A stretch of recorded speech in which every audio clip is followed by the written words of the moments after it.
Hi, my name is Daniel Swärd and I have the pleasure to sit here with Mef Nilbert. Nice to meet you. Great. Thanks for a wonderful day. Thanks. Here in Lund. You're a professor both here in Lund and in Copenhagen. That's true. And your father was a fighter pilot, but you're leading the fight against cancer. Yeah. And your journey started up north in Frösön. Right. A beautiful island. Yeah. That inspired you in some sense, and your grandmother inspired you to become a doctor. Mm-hmm. Tell us about your journey. Yeah, it's been a long ways. So I think I had an upbringing that was very Swedish, very much out into the nature, go out fishing and hunting and skiing and so. But very early on, I was interested in first I think in humans and then in biology, and quite early realized that I really wanted to be a doctor. I think that really helped me through school because if you want to study medicine, you need to have high grades. So I was not that smart, really. I had to work for the grades. But if you have a knowledge of where you want to go, and I still think I live very much for that. I want to see the goal. So I knew that my goal was that I wanted to get into med school. So then I also knew that I had to do the physics homework that I didn't like, the history homework that I didn't like at all. But I had to do that.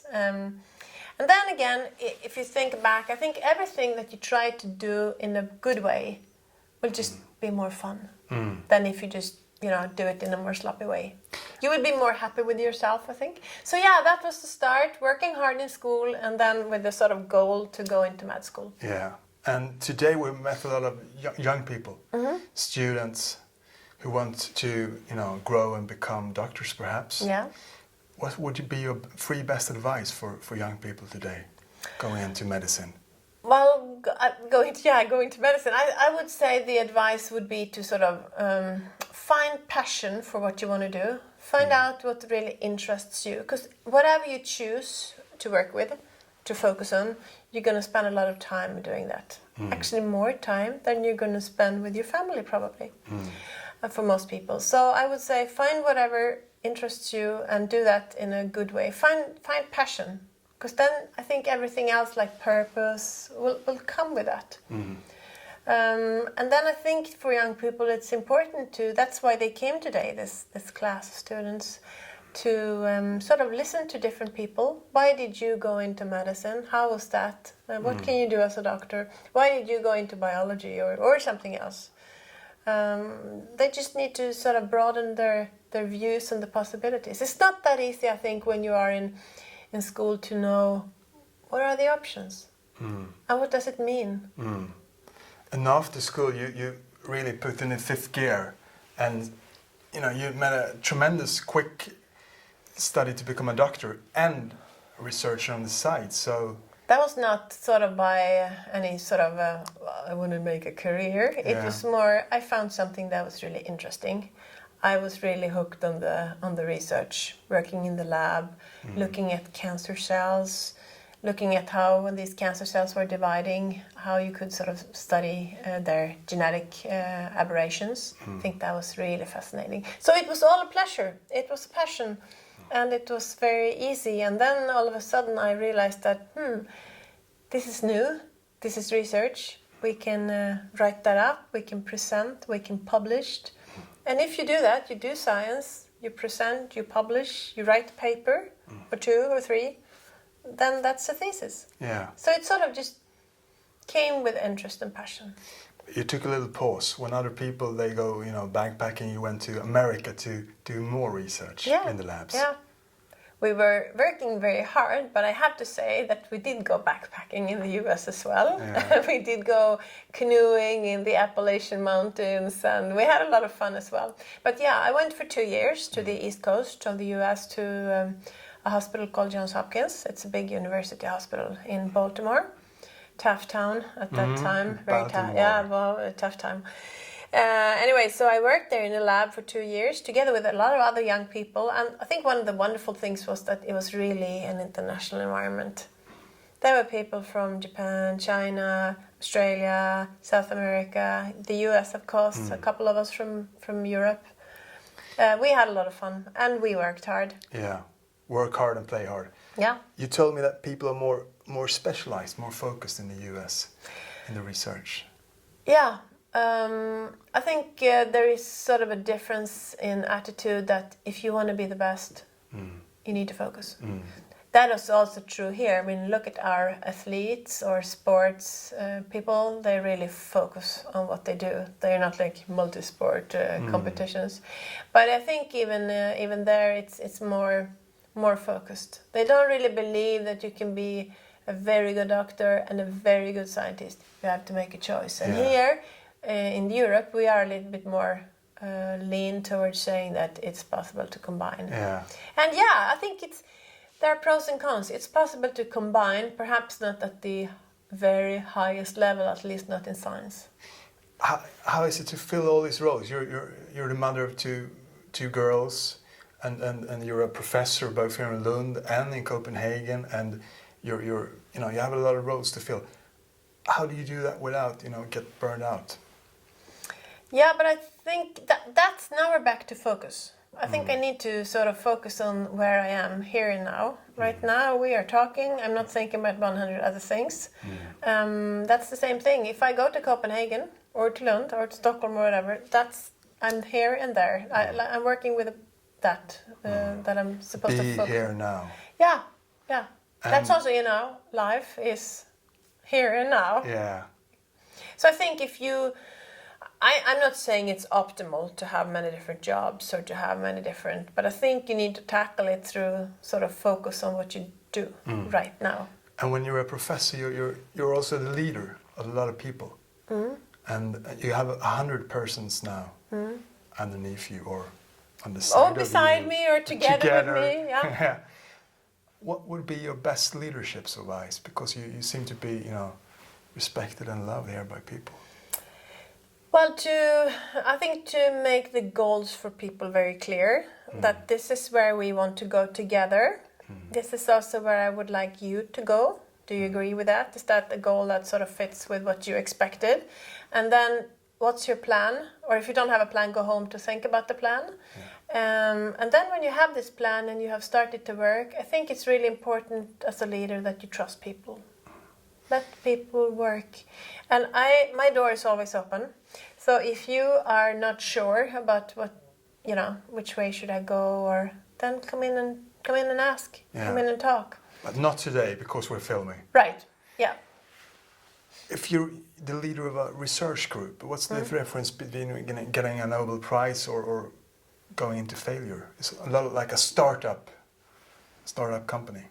Yeah, it can be a very narrow difference, sometimes almost none. And a lot of the most interesting and high-impact science that has been published has actually been wrong.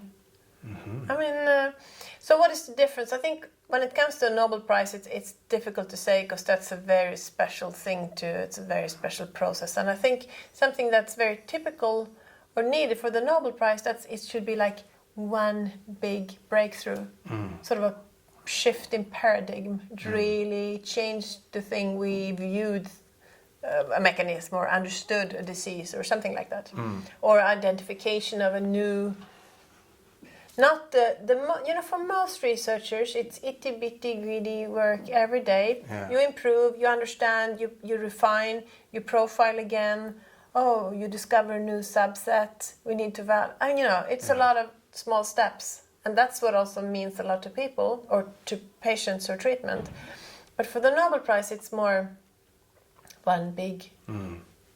And that's also what you see. I mean, people often receive the Nobel Prize many years after this discovery was made because it's taken us these years to realize that this was a breakthrough. Yeah. It was not wrong and it was meaningful. And the differences and similarities between business life and the academic life, what do you see there? Well, there are certainly many similarities. I think that entrepreneurs and there are also many academic scientists who are good entrepreneurs, who start their own companies, etc. So it can be no big difference, but it can also be, I think at least for some scientists, they sort of enjoy working in their confined.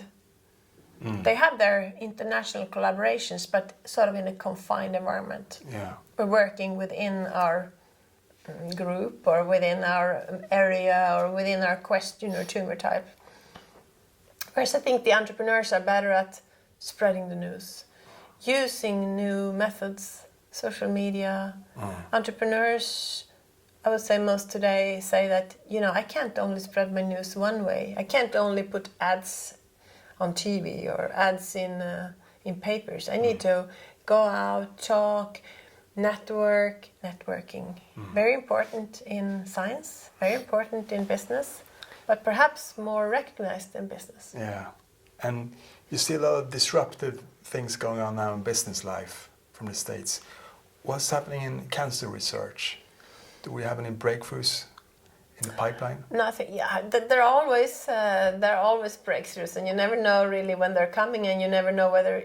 Sometimes you don't really know if it was a breakthrough until afterwards. But there are many big things happening. We are understanding cancer at a depth that we have never before understood it. We understand all this, signaling pathways that's altered in the cancer cells, and we have new drugs.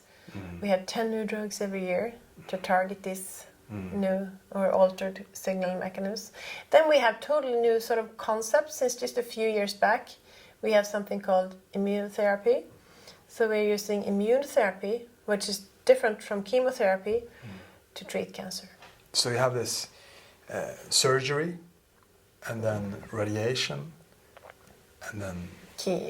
Surgery is sort of the mainstay. For most people, that would be, if it's possible to operate, that's what we've done in most cases. Then radiotherapy has been with us for long, almost 100 years now.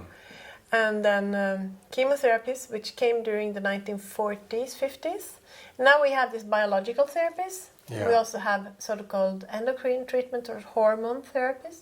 So it's really a very complex toolbox.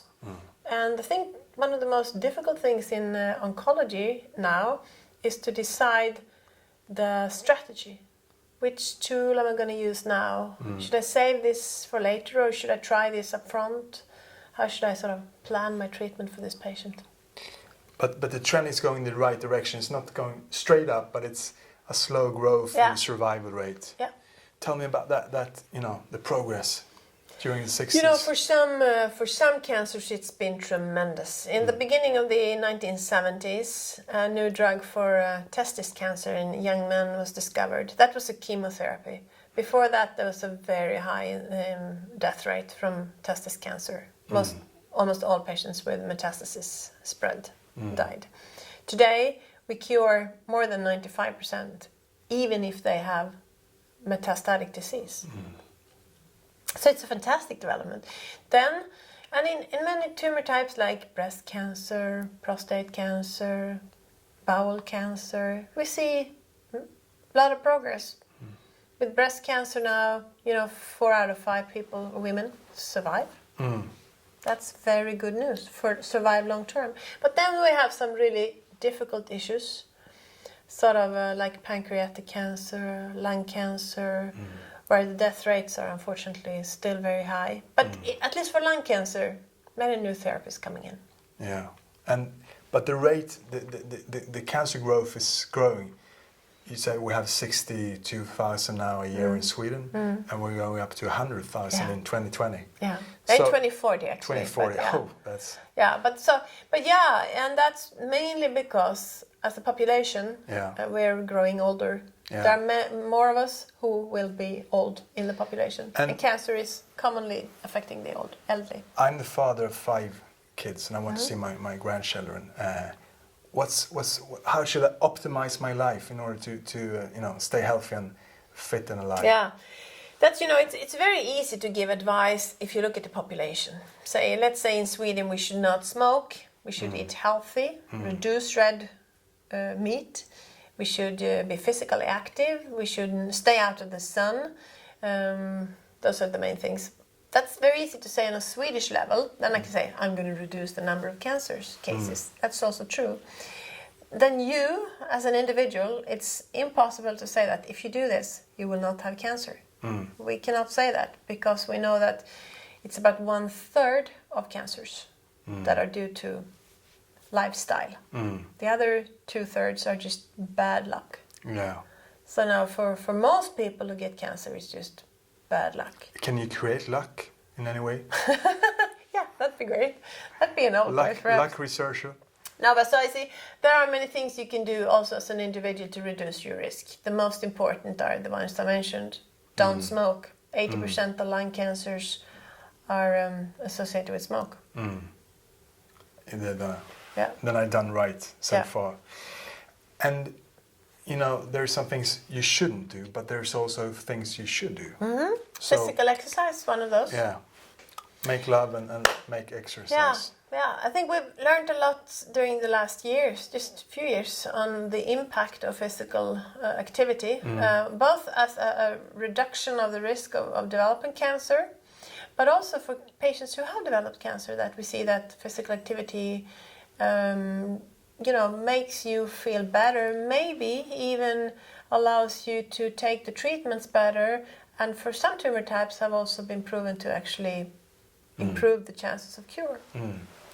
And you're talking about habits, and there's bad habits like smoking and good habits like exercising, and these are things that come quite early in life. Yeah, so let's go back to school and say that to me it's incredibly important to keep up the gym lessons in school. It's very hard for me to understand why that's reduced. I would even say that let the kids go longer every day in school, but have the gym lessons, or put the gym lessons after school or whatever. And for my own kids, I see that when they grow older, around 16, in the gymnasium we have in Sweden, at least both of my girls they have had gym lessons or sports first year, then no more. What type of signal is that? Yeah. That after you're 17, you don't need to go to in sports? school, we're sitting down all the time. Yeah, why aren't we sit having down in every class? Exactly. Why don't we stand up and do just Why push-ups? Why don't we have the standing desks in school? Integrate physical activity and wisdom. And that could easily be done. You can have some things on the side in the classroom where you can do and go some push-ups or exercises. Or the professor in Athens 2,000 years ago, they walked with their classes. To me, I need to work in my room here to make it more of a sports. I don't see any bars or any... No bars, no weights, nothing here. Need to improve that. So failures, there's a lot of failures and they often lead to success in research. How can you transform the failures in life and in research into success? Yeah, I think when you fail, it's... One of the things you need to do is just to sort of roll up your arms and start all over again. But also, maybe you should just not start all over on this exactly same path. You need to sort of find out why did it fail, what was wrong. So I think that's one of the errors that we do sometimes, that we just, I'm going to start over again, and we basically do the same thing, and you fail again, and then you will maybe lose motivation. So failures need to be sort of used. I was early on advised by a professor when I did my PhD, which I think was a good advice, that when things are moving smooth, when you're sort of still feel that you get results, keep on working, work hard. Yeah. If you fail, if things are not working, take a break, do something else, and try to sort of find out if you can do this from another angle or... Fail fast and fail forward. Yeah. And there's a big universe, outside of the earth, but there is also a big universe inside the body, and you're going into the depths of our bodies. Tell me about the fascinating things you find there and the... Well, the most fascinating things I sort of see within the body would probably, when I see these the mutations in the genes, when I see when I understand how these different proteins or signal pathways are interconnected, and when you also feel that you can use a therapy to sort of stop or block that. That is to me really fascinating. But now I'm talking basically not on... I'm talking about what we see within the tumor cells, within a cancer in the body. It's like a landscape. It's small differences and... It is, and it's if you look at a typical cancer cell, It can vary a lot, but they have from 20, 80, 100 up to thousands of mutations. And not all of those mutations are just stochastic or random, but there are some of them are more recurrent, more common. So it's like a landscape really of small hills, mutations that you see sometimes but not so often, and then the big mountains. And then we have some genes that are really, Kilimanjaros of cancer. And creativity and inspiration. You do some kayaking and you do some diving, and you go out in the nature and that's probably maybe that's just my upbringing from the north. I said that we were always out on the weekends and out in the nature. So that's at least for me, that's probably where I seek my sort of relaxation. Not that I'm sitting there and trying to be so creative. I'm just, enjoying life. But yes, I think it's important to sort of think about what makes you feel good. And to me, that is just being out in the nature, not talking so much. Just I can be with other people, but I just I don't want to talk all the time. Just want to enjoy. Then kayaking is great because you don't want to have other people too close, because then you can turn around and flip over. And diving is excellent because you communicate, but just by signs. No talking. No. And what do you find down there in the sea? I just enjoy whatever. I mean, it's magic. I think maybe if I started all over, if I had a chance for a second career, just, do whatever you want, I think I would say, can I go into marine biology? It's just a fascinating world.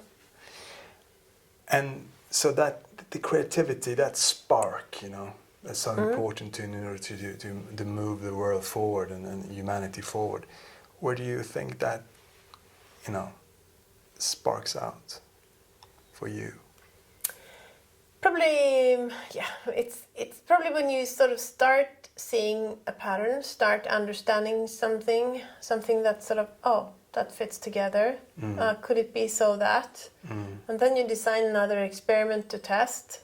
It seems like it's working. And then you do a validation in maybe another series or another tumor. Or that I think is creative and is really stimulating.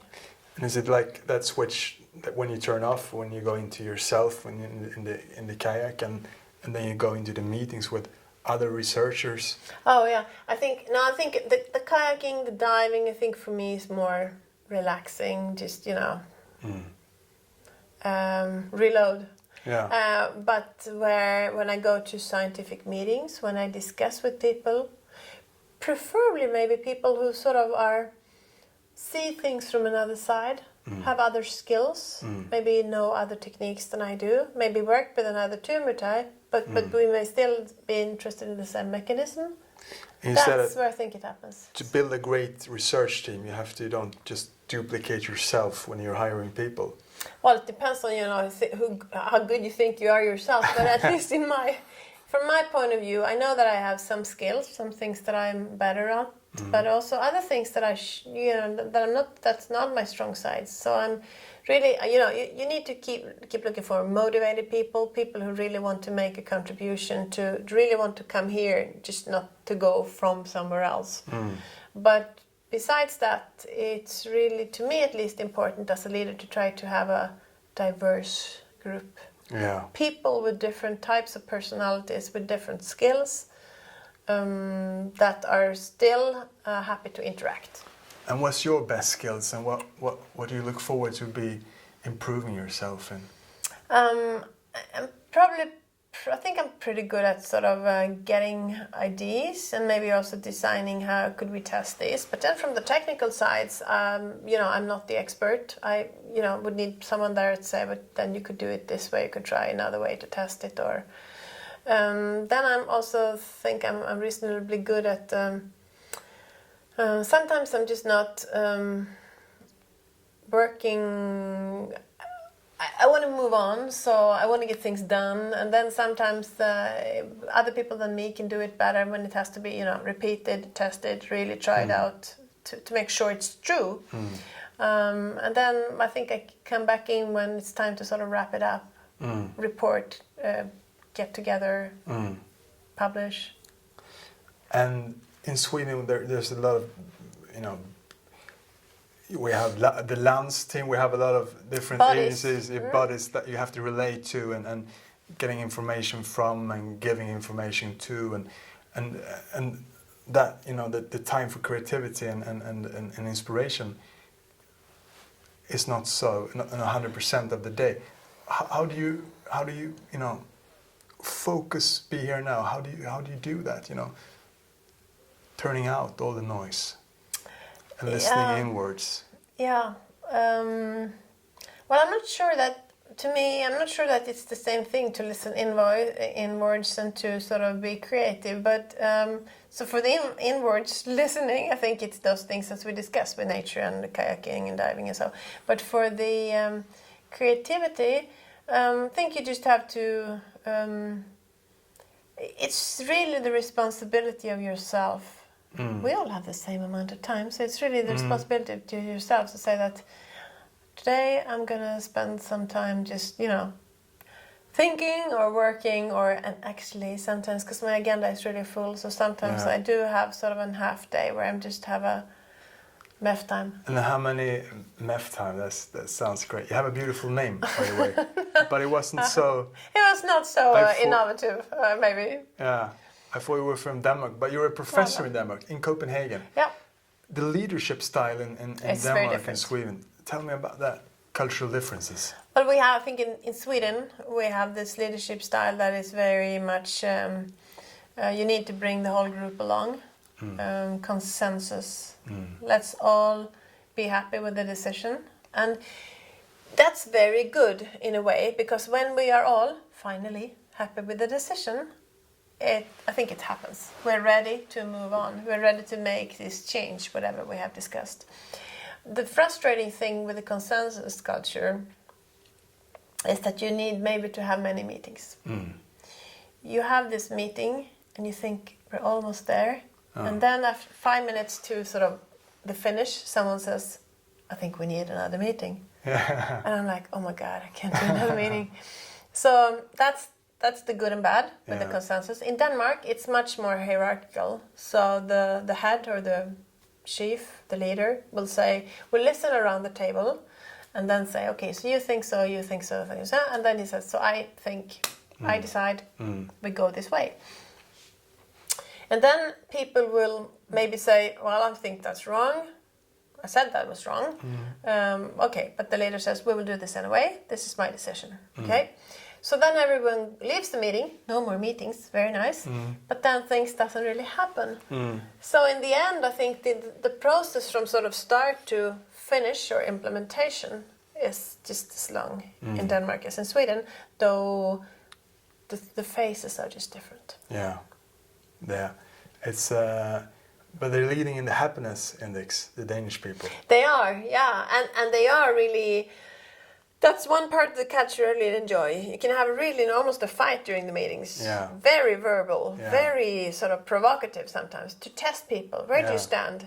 What do you stand up for? Why do you do that? Yeah. But then when they leave the meeting, they are all actually happy friends. Can easily go out, take a beer afterwards.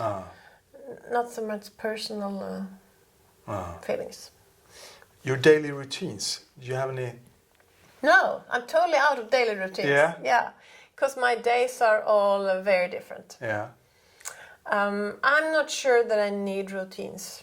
I was very careful with my kids when they were small. We should, eat and sleep and try to get into routines. I think that's good in a way. I think that's good in a family. I think that's good when you raise kids because there's some stability. You know that it's going to be dinner in the evening. But right now, I'm not so much into routines. I come from a family where tradition is very important. Christmases should be spent, in a certain way. And I'm totally free of that. I think the most interesting thing with the traditions is that they can change. That Christmas can all of a sudden be something completely different. That Easter can be, in another culture or whatever. It doesn't... I think traditions are good for most people. It's just not that it's not something I need to feel happy. I'm also happy to go back to a totally traditional Swedish Christmas. but I would be just as happy to have something else. And you're working with the big questions, the big C. Yeah. How does that affect your presence in life? And you told me that when you see the dishes on the table, you don't get upset. No, but I think if you are at least even maybe more when you are in the clinic, you meet these people who really have a difficult disease, who are struggling with chemotherapy or other therapies to survive. Who really want to. It really makes you think about how rapid it can happen. And then I think. So from being healthy one day, you can actually be very sick within a few days, and then I think it raises some issues about what is important in life. And at least to me, it's very difficult after a tough day among patients or so to come home and argue about small things. It's just not worth it to me. What would be your best advice for people that are getting sick and their relatives? Also, even if you're sick, find a good doctor. Find a good place, hospital, clinic to be treated. Can you choose? Yeah, absolutely. We have a patient law in Sweden, so you can choose. Look it up on the internet. Ask people, are you good? How many surgeries do you do? Yeah. How many patients like me have you seen? So that, but after that, I would say let them sort of advise you, and then for the rest, focus on what's healthy. Even if you're very sick, there are many things in you, in your mind, maybe also in your body, that are healthy. So focus on the healthy parts. Isn't that sort of the quality of life you need to be able also to take care of the sick parts? All the healthy cells. Yeah. And relatives and support people around people that are very sick. important. Not so much attained to as they should be. We often think about the relatives, particularly when it comes to the psychological diseases, dementia. Maybe we talk about that as a relatives disease as well. But I think that's also true for cancer. And what can you do as a friend or as a parent or as a husband? There are so many things you can do. First of all, you can ask. Anything I can help you with could be anything really. Can I bake some cakes? Can I fetch something for you? Can I go to the pharmacy for you? Can I wash your car? Can I fill up your car? Small things in life that you can help. So ask people. And then if someone says, I don't really want to talk about this. That is my private business. So you say, fine, let's talk about something else. The worst thing that happens, I think, when you fall ill is when people don't talk to you. And a lot of silence. a lot of people who fall ill will describe that they're sort of previous friends. Some of them are still there. Some of them just disappeared. Then also often new friends are coming in, people who you didn't really know so well, but they sort of step up and ask and take interest. So ask. And you become a young professor, 38. And that's very tough, because then there are many years that you should be productive. Yeah. So I'm not sure that is the best. And you have a couple of decades ahead of you. Yeah, at least, maybe. in the academic world. Maybe, yeah. What do you think you will accomplish in those decades? My plan is not that sort of fixed. I have some things I would like to see happen. I would like to understand a few things more from a sort of biological or disease perspective. It would be great if there was some sort of a breakthrough on new genes of hereditary cancer. That would really be cool to be able to test that and use that. That would also be very relevant for the patients. That's why it would be cool. Then I think we are in the middle of a revolution when we have so many new targeted drugs. That there is so much. If I look back, that's probably true for anyone in science, but if I look back and say, where were we 20 years ago, I can see that there are many things that have changed to the better. Yeah. And we're getting... So it's an exciting time to be a cancer scientist. Yeah. And we're getting artificial intelligence and these technical landmarks what will they do with cancer research? I think the most important thing in cancer research is the new sequencing technologies and all the molecular biology techniques that have made things so incredibly much easier. You can sequence the genome now. That was unthinkable when I discovered a gene 20 years ago. That was a lot of work just to see one gene. Now we can just sequence multiple genes at a time. So big technical advancements, and that's really happening now, and it's difficult to see where it's going to go. I suppose it's just going to continue. But the thing because you haven't done it yourself, you haven't screened your DNA. You never know. And when you feel healthy, when you feel fit, and you go and screen your DNA, and you find out that carrying all these, perhaps, or this. Well, we all have mutations, so do you and I. Yeah. Is that just a personal choice, or what would be your recommendation and experience of that? It's really a personal choice. I think to people that have, where we are today, people who take genetic tests or undergo genetic tests are mainly, not only, but mainly people who have disease in their family. So they have, most of them, seen parents, siblings, grandparents maybe, developing and maybe dying from cancer. So their motivation for the genetic test is to have this not happen to themselves. That's very understandable. And that can also be true for other diseases than cancer, maybe also for neurological diseases or for heart disease, etc., where genetic testing is used. Then I think we see more and more, mainly in the US, of these commercially available genetic testing platforms. So you can basically go and require a genetic test to, look at whatever you want to know. That's an ethical question, and I think that should be answered by people themselves. At least, but it requires that you are well informed. Why would you like to know if you will develop dementia? Well, maybe that's really good if we have a preventive medicine. Then you can start that early on. Then maybe you can turn it around and say, then if you knew that you were going to develop dementia early, I would really maybe stop working earlier. Maybe buy that house I wanted to buy. Maybe go on that trip I wanted to go on. So we should just not judge for other people. It's up to every person, I think. But this is not available in Sweden right now. It's not I'm not sure it's going to be a big market for this. It's hard with all the choices. The life choices is full of choices. Yeah, and they're just growing in number. Do you have any good books or movies or that can inspire and that giving you something in life?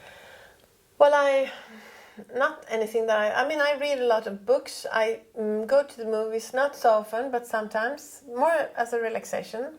Books, I don't think I read the classical books, but then I enjoy reading more of